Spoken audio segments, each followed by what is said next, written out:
Wala sa suot, wala sa damit. Bakit pati sa pananamit, kalayaan ay pilit ipinagkakait?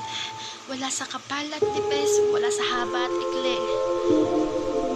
Hindi basihan kung maganda o hindi ang katawan. Pero bakit kaano man kabalot ang katawan? Ang mga taong hayop ay patuloy kang sisitsitan. Huwag niyong sisihin na dahil sa aming kasuotan. Dahil kung ikaw ay walang respeto, ay ituturing niyo kami na parang hindi tao. Kahit ikaw ay edukado, nakakaangat o asensado.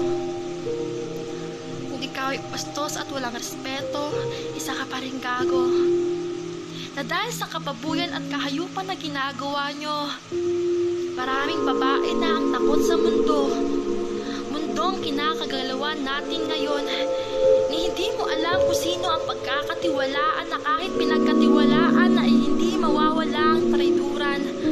May isang babaeng marangal at kung makagalaw, hindi makabasag pinggan. Pero tingnan mo ang pinatunguhan. Dahil sa kababuyan ng ibang kalalakihan, nakipaghabulan ng babae kay kamatayan. Si Maria Clara nga na isang dalagang Pilipina na hinahangaan ng mga kababaihan. Isang kilalang pari na gumawa ng kademonyohan. Isang babae na naman ang sinapit ay kamatayan. Kayo man ay kaibigan, pamilya at kung ano pa yan. Huwag niyong pairalin ang init na nararamdaman. Dahil kung hindi na mapigilan, bakit hindi ka magsarili na lamang? Hindi kami hayop, tao pa rin kami na kahit anong suot, hindi pa rin makalusot. Sa mga taong patuloy na ginugusot ang karapatan ng bawat isa.